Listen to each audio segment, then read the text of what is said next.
What you hacking DIYers? It's Walker with DIWHY.LIFE, and in this episode we are once again talking about the Jax Rev Folding E-bike by Retrospec.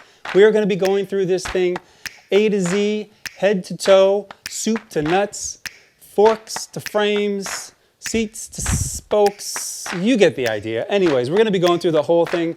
Think of it as like a digital video version of the owner's manual. You ready to jump on? All right, let's do this thing.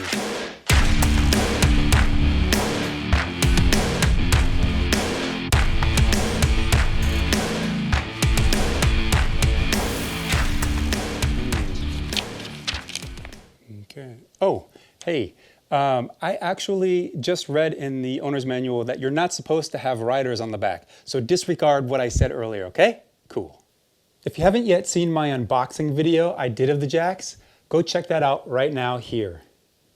In that video, we pretty much used the user manual to get the Jax out of the box and onto the road. But in this video, we're going to be taking a look at the owner's manual. Now, we're not going to go over everything, so I definitely recommend that you read through both the user's manual and owner's manual prior to going on your first ride. Before we dive into the bike, I want to give you a little background on Retrospec. They started in 2009, and they are known for making ready-to-outdoor gear. They started with bicycles, then they moved on to skateboards, and then they started doing paddle boards. Now they're doing e-bikes, they're getting into snow, and they have kids gear. So basically, it's one of those companies where everything they make, I pretty much want to buy. Their products have great features, they look cool, they're affordably priced, and they're in stock and shipping now. So go check them out, hit some of those links in the description below. All right, enough shameless promotion. Let's dive into this bike. Before we get started, there's two bits of housekeeping we're going to want to take care of. First thing is to write down the serial number of your bicycle, and that can be found on the bottom of the bike. The second thing is you're going to want to write down the number that comes attached to your keys of your Jax Rev. Now, if you were to lose these keys, I'm assuming Retrospec would need to know the number, and they may know that information if you bought it directly from them. But it's a good idea just to write it down just for safekeeping. Now, if you want to register your bike online, check out the video I did on how to do that right here. Also, if there's something you don't understand in here, or there's something weird with the bike that you just don't get, you can always take it to a professional bike shop and they can give you a hand. Folding and unfolding the Jax Rev is quite easy. We'll do that by starting with the handlebars. Locate the latch on the handlebars and just open it up like that. The handlebars will then start to fall into place. Lower them down, and you can fold this back over to kind of protect the stem here. Next, locate the latch for the body hinge. Unlatch it and swing it over to the other side like that. The latch has a spring-loaded release mechanism that you can lift up. When it's in the upward position, the bike can be bent and unhinged like that.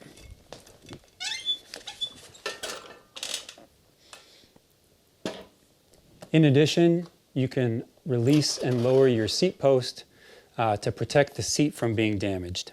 For most applications, this is probably enough folding you're going to have to do, but there is a nice feature on these pedals. They also have a latch in them you can push and fold in an upward position, making the bike even a little bit more compact. There is a metal bracket down here that the bike will rest on to protect the sprocket and the chain from getting damaged. Unfolding the bike is pretty much the same process, just in reverse. So you're going to want to grab it by some part of the frame, give it a lift, and swing the front tire around. First thing is we'll engage the frame locking mechanism by lifting our spring-loaded thing here and flipping it over to this side. There are some washers on this that need to be on the side of that the latch is on right here. You're going to want to make sure these washers stay on the latch side. And then simply close down this latch into the locked position. That should be pretty tight. At this point, we can put our kickstand on. For the handlebars, we just move this back out of the way, lift the handlebars into position, and close the handlebar snapping latch so that it's securely positioned. We'll just fold our pedals back into the outward position. To adjust the bike for fit, you're going to want to start with the handlebars. Release the latch, and you can slide the handlebars up and down like this. And then to secure it, just close the latch. There should be some tension there, and it should be a little difficult to get that closed. That way you know it's nice and secure. There's another latch on the top of the handlebars that control this back and forth motion here on the handlebars. Once again, make sure that that's kind of hard to do and nice and snug. To adjust the seat, there's the same exact type of lever. You just want to unlatch it, adjust the seat to the desired height, and re-engage. Now, if you re-engage it and the seat is still a little wiggly or wants to go up and down, loosen it back up and tighten this nut here with your fingertips. You want it to be almost so hard that you can't do it. That way, it's nice and secure. The seat and the handlebars both have markings on the top and bottom that you don't want to go above or below. You want to stay somewhere in the middle of those markings, so just be aware of that. You can also adjust the seat by using a hex wrench. You can loosen the nut on the bottom, couple turns, and that'll give you the ability to slide the seat forward or back. I'm 6 foot tall, so I'm going to slide it back pretty much as far as it'll go. Make sure that's nice and secure. Safety first, kids. Remember, safety starts with being smart. Your safety gear is what's going to help you out should you be involved in some sort of ill-fated situation. First thing, most importantly, is the helmet, aka the bucket. The bucket's going to protect your head and keep your brains inside your skull. It also shades your head from the sun, and some have a cool visor like this, and it's actually pretty stylish looking too, I think. I like to ride with riding gloves, jazz hands. Not only do they provide some good grip on the handlebars, and they also have a little padded soft spot where you can kind of rub your running nose when you're riding. And added benefit, if you happen to go down on your hands, they won't turn into hamburger meat. So there you go, get some gloves. I also like to ride with sunglasses or some type of eye protection. If you're going to wear sunglasses, you want to make sure you're riding during the day. Obviously, don't wear them at night. At night, you're going to want to wear something clear. They're going to keep things from flying into your eyes when you're riding and throwing you off. And also, they'll keep your eyes from drying out. I mean, that's why I like them. Clothing. I like to wear something super bright and obnoxious when I ride. Yes, this is on purpose. To be seen is to be safe. I also like to throw my riding lights on my bike at all times, day or night. I mean, anything to be more visible out there, you're going to want that. Just ride smart. Don't do anything dangerous. Don't do anything to put yourself at risk. Always ride on the correct side of the road. Try not to ride at night if you can get away with it. Try not to ride in bad weather, in rain or snow. Never ride with anyone on the back of this thing. Never put anything on the handlebars to interfere with your operation. Never ride intoxicated. That's kind of an important one. And also, you're going to want to familiarize yourself with the rules and regulations in your area, just to make sure you're not breaking any laws. Really, just keep it smart and stay safe out there. Every time before you ride, you're going to want to do a mechanical safety check of the bike before you get on it and start riding. Make sure that all of the nuts and bolts are all nice and tight and secured. Make sure your handlebars, your wheels, everything, give everything a shake and wiggle and make sure nothing's loose or going to, cause any problems while you're riding. When you're inspecting your tires, check for any foreign objects stuck in the tires. Check your tread level, make sure that's good. Just check for any abnormalities whatsoever. Check and make sure that the tire's on the rim real good. Obviously check your inflation level, make sure your air level's good. The bike does have Schrader valves, so make sure your pump can utilize those. Check and make sure your reflectors are in place and functioning. These fenders, these things can get kind of knocked around, but they can bend back into place. They're pretty flexible like that, so that's great. To check the spokes, you just want to give them a little squeeze. Go all the way around, make sure nothing moves around too much on you. Those feel all pretty good. To engage or disengage the front shock system, there's a little switch here on the top of the shock. When it's in the forward position, it's engaged, so the shock will function. If you go ahead and flip it, it is now disengaged and will no longer absorb. I like to ride it with it engaged. It does tend to take out a lot of the bumps in the road and it feels more comfortable. The only thing I've noticed is when you're doing really tight turns, the shock wants to kind of compress on you a little bit, but other than that, I really like it. And it's a nice feature that they added onto the bike. Give your wheels a spin, make sure they're not bent or untrue. Always give your brakes a nice test. You can engage them and give it a little push and pull. Make sure they're functioning, both functioning properly. If you've got too much travel in your brake lever, or you feel like the pad is rubbing the disc brake, the brakes on the Jax Rev are super easy to adjust. Basically, you just want to loosen this, and then you can start to loosen or tighten this one, and that will reduce the travel on the brake. And it'll go all the way down to the point where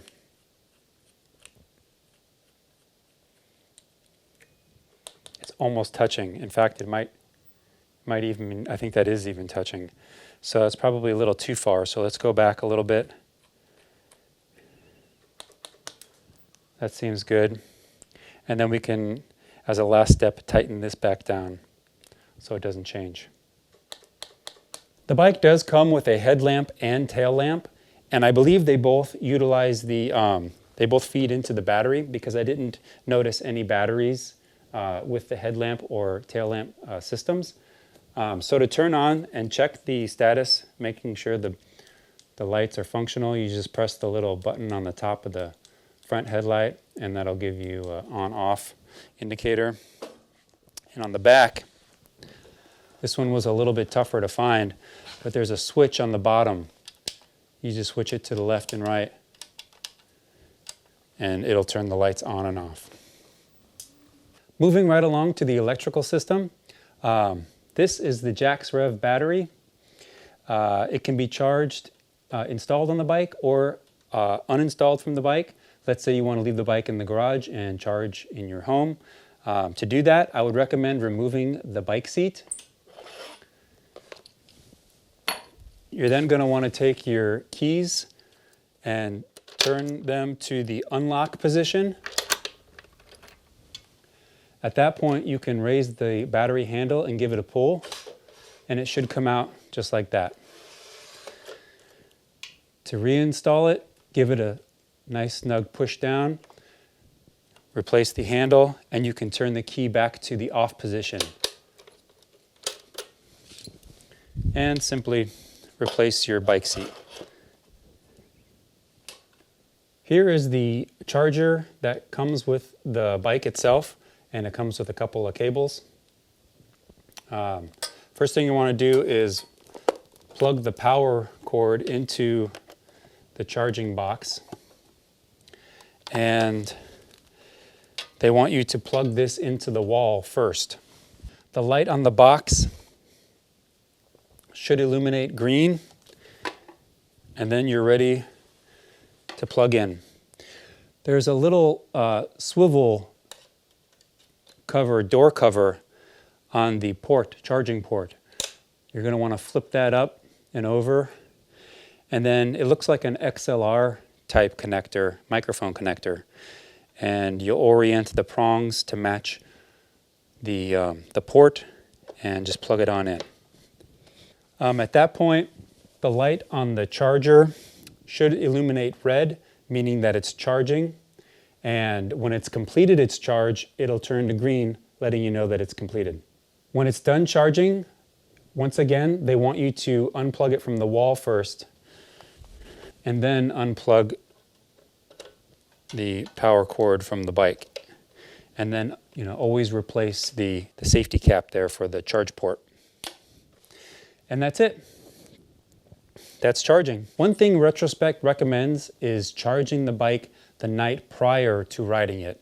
And I suspect that has to do something with giving the battery a little bit of rest after being charged. I'm sure the charging process heats up the battery and it might get a little warm to the touch. So they don't want you charging it and then throwing it on the bike and then doing a full discharge. It just could be a little stressful on the battery. So they do recommend charging it a day prior to actually riding it. There's two ways to check the charge status of the battery. The first is to turn the battery to the on position using your keys and then press the little power logo. There's a little button on top of the battery that will tell you real quick what the charge level is. Alternatively, you can press and hold the power button on the digital readout and that'll power on the bike and it'll tell you what the battery level is as well. When the battery shows 4 bars, it's fully charged. When it shows 3 bars, you would think it's 75% charged, but it's actually 70% charged. And I asked Retrospec about it, and they said, yep, it's 70% at 3 bars. 2 bars is 50%, and 1 bar is 25%. So go figure. If that 1 bar ever starts flashing, that means you're down to less than 5% charge. And they don't want you to ever let it go too long under 5% charge. You're going to want to charge that thing right away. With the battery technology today, it doesn't have any memory, so you don't necessarily need to drain it all the way out to charge it back up. You can charge it at 50%, do whatever you want to do. And if the bike goes long periods without being used, they want you to charge it every 2 to 3 months. They've kept the display and the information on the display very simple and easy to understand. You've got your battery charge indicator, obviously your speed, which when the bike ships to you, it might be in kilometers per hour. So I'll show you how to switch that to miles per hour in just a second. You've also got the pedal assist level. That'll go from 0 all the way up to 5. 0 being no assist and 5 being maximum assist. To change the speed settings from kilometers to miles per hour, you're going to want to press and hold the plus and minus button simultaneously for 2 seconds. That'll get you into a menu system where you can go down to set unit. Hit the power button again, which is like the enter button, and then you can toggle between kilometers or miles per hour. Within that menu, there's a lot of different settings in here you can dive into and adjust. You can adjust how much power output is your preset, your pedal assist preset 1 giving you. You can lower or raise that. You can do the same for pedal assist 2, 3, 4, and 5. You can choose different power levels for those if you feel like you need to. So there is a lot of things you can do inside this deep inside this menu, and I would encourage you to explore all of the things that you can adjust in there. It's really neat. And when you take your Jax Rev out for the first time, you're going to want to make sure you've familiarized yourself with all of the functions of the bike. You have an idea of what you're going to be doing, how it's going to react to what you're doing. You're going to want to make sure it's a nice, clear, sunny day, and you're going to want to have lots of space around you. Should something surprise you, you don't want to accidentally careen into something. When it first does take over and give you the e-boost, it is a little surprising, so be ready for that. And then after a while, it just feels normal. You can ride the bike around without any e-assist if you want to just get, familiar with how the bike handles, how it turns, and how it operates before you turn on the power assist. And then it's got a couple different levels. Maybe start out at level 1, and then as you're feeling more comfortable, you can move up to level 2 and level 3, and so on. And I recommend that you can press and hold the minus button on the display here, and that'll give you start assist. The bike will gently start moving forward so that you can start pedaling, and it isn't quite the abrupt takeoff that the pedal assist will give you. And if you don't feel like pedaling that day, the Jax Rev also has a thumb throttle, which you can utilize to just make it go. The Jax Rev does have nice, big, knobby, beefy off-road tires, so it is designed to go off-road. But if you do take it off-road, just be careful. Maybe get a little bit of experience riding the bike on flat roads before you take it off-road. When I did notice that the bike wants to go a little bit faster than, say, you may be used to riding off-road. So you may want to just keep it at a low assist level. I mean, you can always, stop pedaling or gently hit the brakes to kind of control your speed. And it is quite thrilling. One other thing that I found interesting was that sometimes when you're riding off-road, it's just awkward to to get pedaling. Maybe you're going up a hill or there's like brush, around your feet, and it's just awkward pedaling. The start assist is like an amazing crawl feature for off-road. You hit that thing and you hold on to it, and it'll just crawl you, up a hill or through a weird patch so that you can start pedaling on your own. It is quite nice. Care and maintenance for the Jax Rev is about what you would expect for any other kind of bike. You just got to hit a lot of the moving parts with some lubricant every couple months. Maybe once a year, take it in for a tune-up, and just keep an eye on it and make sure everything looks like it's in order. I like Tri-Flow lubricant. It seems to work well on pretty much all parts of the bike. As for cleaning and washing the Jax Rev, it's a lot like a standard bike. You just want to use warm soapy water.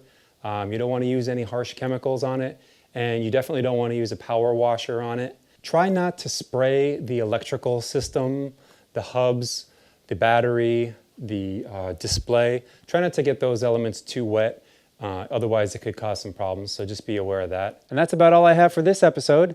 If you like this video, please hit that like button and subscribe to my channel. If you have any questions or comments, leave them below, and we will see you next time.